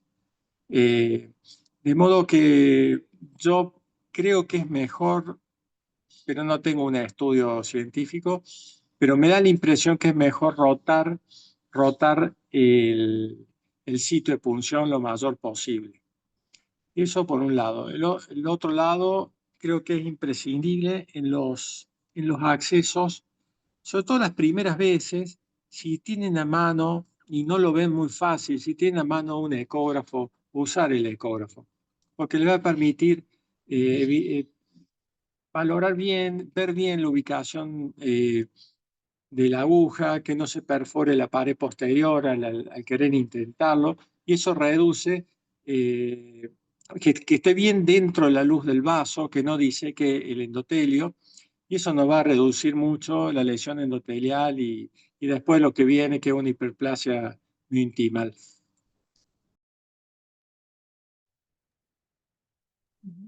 Buenas tardes. Hola, sí. Perdón, mi nombre es Gabriela. Yo quería hacer una consulta que en realidad no es específicamente de los dos estudios que presentaste, Pehuen, que es sumamente interesantes y muy lindos. Es una cuestión puntual aprovechando los expertos que están invitados y si en su experiencia el ácido úrico, los pacientes con hiperuricemia importante, pacientes con tofos, diabéticos y gotosos. Si ese grupo de pacientes tienen alguna experiencia que en su estado puede influir el ácido úrico en una cuestión protrombótica o por precipitar en vasos, o sea, ¿creen que tiene en su experiencia alguna relación la hiperuricemia con las trombosis? Creo que, digamos, no hay una experiencia que yo sepa demostrada de una correlación lineal, pero sí creo que todo estado proinflamatorio y más de monoartritis o depósito de cristales induce trombosis. Entonces, si vos tenés un paciente inflamado, aumenta la chance de tener trombosis. Totalmente de acuerdo con vos. Y eso hay datos de sobra y son uno de los objetivos hoy para disminuir no solamente la trombosis venosa, sino también la enfermedad vascular periférica. Entonces, si vos tenés depósito de ácido úrico, tofos gotoso y demás, seguramente el paciente tiene mucho más riesgo cardiovascular, arterial y venoso. Entonces, creo que no se lo ha visto, al menos que yo tenga entendido en los estudios retrospectivos y demás, como un factor de riesgo individual, pero me animaría a decir que todo paciente con un estado proinflamatorio tiene más chances de tener trombosis, 100%. Bien. Porque la estrategia ahí sería apuntar más a tratar la hiperuricemia y el estado inflamatorio que quizás pensar en más antiagregación o anticoagulación. Yo creo que sí, y estoy de acuerdo con vos en el sentido que la antiagregación, salvo que uno no tenga documentado una causa fuerte para antiagregar, Sí, son pacientes de alto chance de sangrado. sí, sí. Entonces, creo que perfectamente el uso desde colchicina hasta alguna terapia, digamos, en el caso de alguna enfermedad inmunológica, además, creo que cobra mucho más fuerza en estos pacientes. Digamos. No hay datos de utilizarlo y algunos estudios están en proceso del uso de colchicina en disminución de riesgo de enfermedad vascular periférica, está en fase de randomización, eh, pero digamos la lógica persiste de que bajaría o disminuiría la chance de tener trombosis. Gracias, muy amable. Muchas gracias por la pregunta. Yo quería preguntarle bueno, Nico Soria, que es otro de los invitados que tenemos, es enfermero clínico de diálisis, tiene mucha experiencia. Te quería preguntar, ¿qué opinas sobre esta nueva técnica? Si crees que es posible implementarlo en nuestro medio, si ves que existen barreras o problemas para poder implementarla, y cuál es la técnica que más utilizas vos o que más se utiliza localmente. Buenas tardes, Pehuen. Bueno, muchas gracias por la invitación. Gracias a todos por estar. Eh, sí, mira, en realidad sí se puede hacer esta técnica, se puede llevar a cabo, pero creo que principalmente hay que tener varios puntos en cuenta, ¿no es cierto? Principalmente el enfermero que va a canalizar, ¿no es cierto? Que tiene que tener los conocimientos adecuados, tiene que tener experiencia. En el estudio que vos presentaste habla de enfermeros de más de 15 años de experiencia, ¿no es cierto? Yo creo que con enfermeros con más de 10 años de experiencia pueden ser idóneos. También, bueno, obviamente tienen que tener todo el conocimiento teórico práctico para llevar esto. Y una de las cuestiones fundamentales que creo que, bueno, enfermería debe empezar a trabajar conjuntamente con el nefrólogo y con el médico vascular, ¿no es cierto?, donde se le pueda proporcionar a enfermería toda la información cuando se realiza el acceso vascular. Y una de las barreras principales que creo que tiene enfermería es sobre la carga laboral. ¿A qué me refiero con esto, no? Todos los centros de diálisis, los enfermeros están un poco a las ligeras canalizando y no se lleva el tiempo adecuado para poder verificar e inspeccionar bien todo el acceso vascular y poder realizar la técnica específica para esto, ¿no? Obviamente, como vos decís, también es una cuestión de cada acceso vascular, porque no todos los accesos son buenos para esta canalización. Si bien en un principio todas las guías, tanto la Kadoki, la guía del GEMAV o la guía de accesos vasculares que hace la Sociedad Española de Nefrología, recomiendan la técnica de escalera o rotatoria, como vos le decías. En un principio se tomaban 13 puntos para accesos venosos y 13 puntos para accesos arteriales, los cuales después se fueron disminuyendo hasta 6, y bueno, y esta técnica toma solamente 3 puntos. Está bueno, pero bueno, hay que hacerle un seguimiento, ¿no es cierto?, específico por cada enfermero, lo cual sí, como te digo, sí se puede realizar, pero eh, hay que llevarlo a cabo solamente, creo yo, por un enfermero, por lo menos por un mes, para poder después que los demás enfermeros se sigan guiando por eso. Pero sí. Una pregunta, Nicolás, ¿puede ser que la cuestión de las infiltraciones pueda tener que ver con que probablemente a lo mejor no esté completamente madura la fístula, ¿no? Porque por ahí habla de esos 3 puntos arteriales, 3 puntos venosos, con las diferencias de espacio entre uno y otro, estamos hablando de un trayecto largo y que la verdad que en los comienzos, en los primeros 3 meses de diálisis, a veces no son la mayoría de las fístulas las que tengan un trayecto tan largo que permita, me parece, hacer en la práctica ya aplicar los 3 puntos. Quizás a lo mejor aplicando, empezando de a uno y uno, dos y dos, y ir de a poco en la medida que la maduración de la fístula lo permite, quizá esa técnica pueda tener menos infiltraciones. Lo digo intuitivamente, no sé. Sí, mira, sinceramente y personalmente me llama mucho la atención el gran porcentaje de infiltraciones con esto, con esta técnica. En realidad no debería tener tanto porcentaje de infiltración. ¿Por qué? Porque reúne dos técnicas, la escalera y la bottom hold. Esas técnicas, principalmente la bottom hold, no tiene, en estudios no tiene mayor infiltraciones. Pero bueno, yo creo que no va con una técnica específica de canalización, sino por una cuestión de maduración de acceso vascular, Claro, y va encaminado por ahí. creo Y que sí, sí. obviamente, los accesos vasculares para realizar esta técnica deben ser estudiados, van a ser acotados los pacientes que se van a poder realizar por el tema del acceso vascular en sí. Y el tema de tiempo de maduración es crucial, es crucial. Nicolás, ¿cómo andás? Justamente hay una pregunta en el Mm. chat que habla sobre el tiempo de maduración de la fístula para poder hacer la primer punción. ¿Cuál considerás que es ese tiempo? Y mira, lo recomendable es entre 35 y 45 días. Eh, Ese es el tiempo de maduración. Hay que tener en cuenta también, ¿no? Que enfermería, a ver, separemos esto. Los pacientes que ya están en diálisis de por sí, dializándose con un catéter que le hacen una fístula, entonces el enfermero es el primero que tiene contacto directo con el paciente, entonces lo tiene que educar, ¿no es cierto?, para realizar ejercicios de maduración, hacer el seguimiento y toda esa situación. Un paciente que está en diálisis y se le realiza un acceso vascular, la primera punción, lo recomendable es entre 35 y 45 días.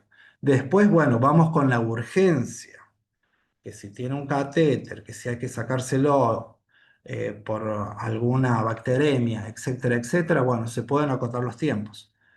Ese es un grupo. El otro grupo es el paciente que va por consultorio y lo ve el nefrólogo, donde viene con un manejo ya por el nefrólogo, donde lo va siguiendo por cada estadio de su enfermedad renal crónica. Ahí, bueno, sería lo recomendable 6 meses. 6 meses antes de inicio de sesión de diálisis es que se haga el acceso vascular. Se sabe que, bueno, en ese tiempo ya entraría el paciente a diálisis y entraría con un acceso con tiempo de maduración y con el acceso desarrollado para la primera canalización. Ese es el ideal, ¿no? Difícil, Sería pero lo es. ideal. Y acá preguntaron también, una vez que se infiltró la aguja venosa, ¿cómo es recomendable aumentar la bomba? Sí, la bomba de la máquina. No sé si es tan fácil de contestar esa pregunta. Eh, Ah, y lo que pasa es que eso, eso va a depender dónde vas a recanalizar. Porque si tenemos una fístula con un trayecto corto, ¿no es cierto? Y la infiltración no nos da para canalizar por encima, ¿no es cierto? Tenemos que venir hacia atrás. Entonces la aguja arteria y venosa se van a juntar, pero la aguja venosa, al estar cerca de la infiltración, nos va a dar mayor presión venosa. Entonces, si canalizamos por encima de la infiltración hacia arriba, nos puede dar un margen de elevar la bomba. Pero eso todo se ve sobre la marcha y hay que evaluarlo y tomar una decisión sobre la marcha, ¿no es cierto? Yo, como siempre digo, y por ahí lo charlo con el doctor Pehuen, eh, por ahí ante alguna infiltración y ante alguna duda, es preferible parar el tratamiento, revisar, dejarlo que descanse 24 horas y al día siguiente se vuelve a evaluar para la canalización. Importante también agrego con esto, cuando las síntomas nos da duda, a veces con el examen físico ya podemos identificar que la fístula está madura, pero hay veces que no. En esos casos, lo recomendable es hacer una ecografía Doppler para evaluar los criterios de maduración de la fístula, que se hace en la regla de los 6, está en Kadoki, a las 6 semanas, evaluar los criterios, que todo el flujo de la fístula más de 600 milímetros, que la profundidad sea menos de 0,6 centímetros de la piel, es decir, que no sea una fístula profunda, que tenga más de 6 centímetros el trayecto de largo para poder usar, separar las agujas, y que tenga el diámetro más de 0,6 centímetros del diámetro de la fístula. Todos esos criterios nos hablan de que la fístula ya está madura. Muchas veces, cuando nos da dudas, cuando hay alguna infiltración o algo, es importante tener cerca del ecógrafo y hacer una ecografía. Para ir subiendo los fluxos, es importante también ver la monitorización de las presiones dinámicas en la máquina. La presión venosa, la presión arterial, si vemos que va aumentando mucho, significa que hay una presión dentro del proceso vascular, puede haber una estenosis o puede ser que tenga poco flujo. Y eso también nos habla de que tenemos que estudiar mejor el acceso vascular. El acceso vascular. Muchas veces se necesitan intervenciones para facilitar la maduración. Es decir, la fístula tiene poco flujo y necesitamos hacer una ecografía, ver que tenga estenosis, angioplastiarla, dilatarla y mejorar el flujo de la fístula para que la maduración sea realmente buena. Pero eso es cierto, como dice el Nico, que en la realidad, en la vida real, habrá muchas circunstancias. Pacientes que se le infecta el catéter y tenemos que usarlo con antelación. Hay pacientes, por el otro lado, que no quieren que usen la fístula y no se dejan ya, porque bueno, hay de todos los criterios, pero no hay establecido un criterio cuando subir y cuándo no. Hay que irlo viendo según la técnica, según los síntomas, según las presiones, vamos observando y siempre teniendo en cuenta el estudio del acceso vascular. Yo quisiera hacer una pregunta al doctor Alavi, no sé si sigue conectado. Mm, doctor Alavi, ¿no está? Bueno, no, en realidad le quería preguntar, o no sé si lo notan también Nicolás o Alejandro, el tema depende a veces del cirujano vascular. Nosotros acá donde yo estoy hay dos cirujanos vascular y hay uno que tiene más tendencia a que las fístulas que hace tienen muchas, dejan como muchas colaterales permeables y uno ve que esa fístula va lento, que va para acá, que va para allá, que desarrolla una vena tortuosa, finita.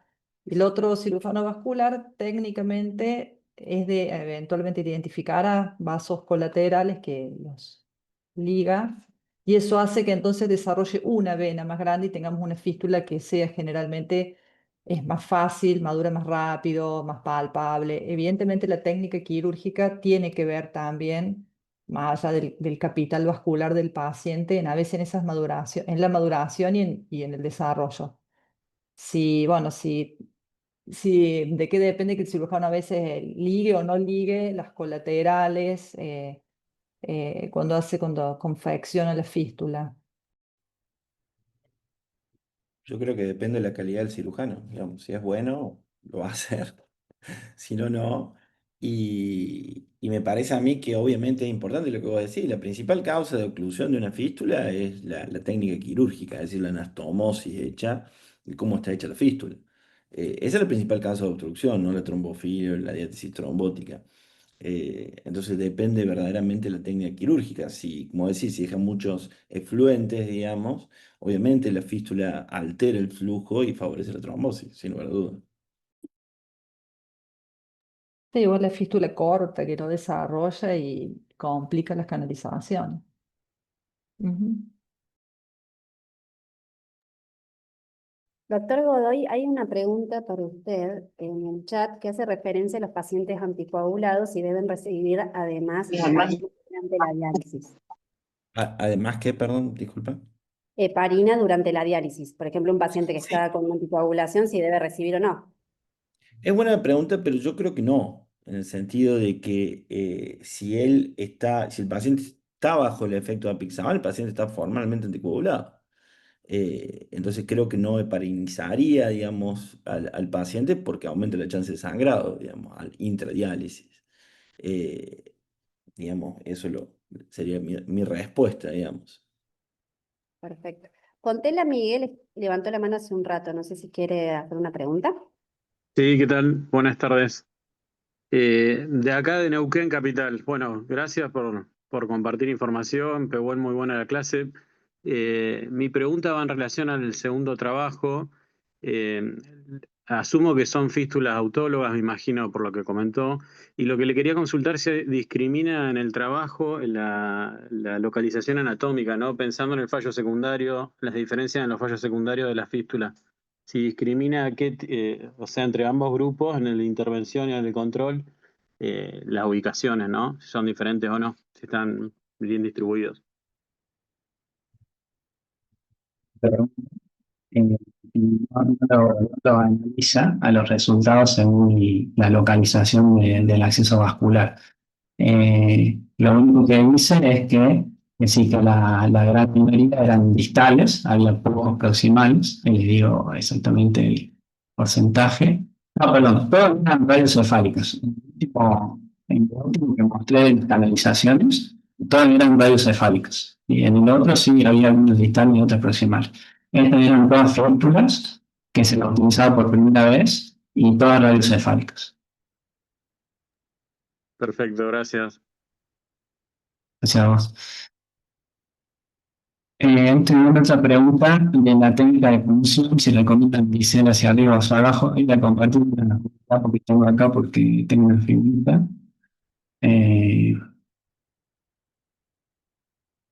que en realidad no está preestablecido realmente, pero lo que más se utiliza es bisel hacia arriba, y también la posición de las agujas. eh, Se utiliza la aguja venosa, es decir, la que devuelve, siempre en esta dirección, en dirección del flujo, y la aguja arterial puede estar la punta de la aguja en contra del flujo, esto sería retrógrado, o a favor del flujo, que esto sería anterógrado. En esto la mayoría utiliza esto, pero esto también se puede utilizar. La aguja venosa siempre tiene que estar en esta dirección porque es la que revuelve. Si la volvemos hacia acá, vamos a encontrar el flujo de frente y eso no es bueno. Entonces, pero el bisel hacia arriba la gran mayoría, que no significa que no se pueda usar el bisel hacia abajo. Pehuen, ¿me dejas agregar por favor a lo que decís? Con respecto al bisel hacia arriba o bisel hacia abajo, es como decís vos, lo recomendable es bisel hacia arriba.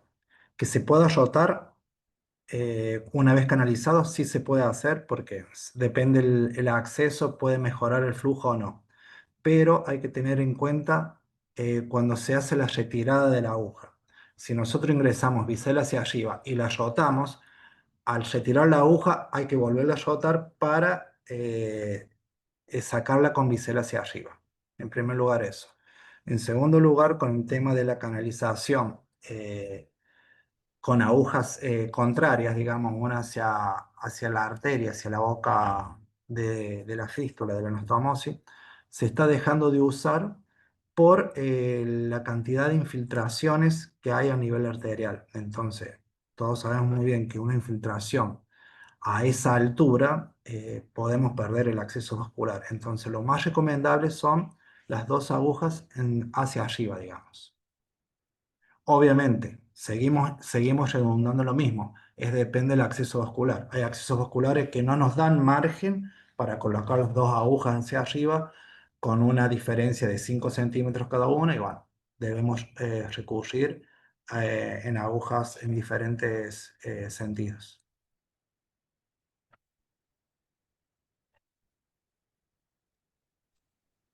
Gracias, Perfecto. Nico. Una consultita más en el chat en relación a si son de usar o si está recomendado usar para las primeras canalizaciones una punción en la fístula y otro en el catéter, o sea, y otro de canalización por catéter. No, lo recomendable es si vas a punzar, si vas a punzar por primera vez, está decidido usar la fístula tanto en acceso venoso y acceso arterial. Después que tengas una complicación sobre la canalización y no tengas oportunidad de colocar las dos agujas, bueno, sí, se va a colocar una aguja en fístula y se usa llama arterial, perdón, una llama del catéter para poderlo dializar. Bueno, gracias, Nico. Hay una pregunta también, como si hubo algún cambio en la técnica quirúrgica de las fístulas, porque, bueno, antes había pacientes que le duraba mucho tiempo y ahora no tanto. En realidad, no sé si está el doctor Alavi, pero yo entiendo que la técnica es la misma. Pero la población puede ser que ha cambiado con los años, la población de diálisis es cada vez más añosa, con comorbilidades, y esos son factores de riesgo de maduración de la fístula, tanto de la edad, el antecedente de diabetes, enfermedad vascular periférica, enfermedad coronaria, son todos factores de riesgo para disminuir la maduración de la fístula. Obviamente que también tiene que ver con la habilidad del cirujano, pero también están involucrados los factores relacionados con el paciente.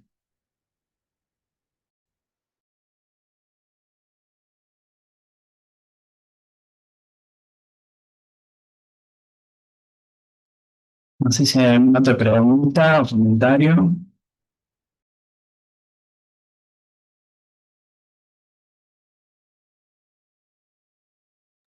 Excelente la presentación y gracias a todos por la devolución, por las respuestas. Si les parece, vamos finalizando entonces. Muchas gracias a todos por conectarse en nombre de la comisión directiva. Ha sido un placer compartir con ustedes este momento y inaugurar el Club de Diálisis. ha tenido muchas conexiones, mucho interés, así que eso es importante. Y bueno, los esperamos a anotarse en el club, vamos a seguir en contacto, así que muchas gracias a la mesa de discusión también y a los coordinadores del club de análisis. Y bueno, nos estamos viendo. Gracias por todo, hasta luego. Gracias a ustedes. Gracias.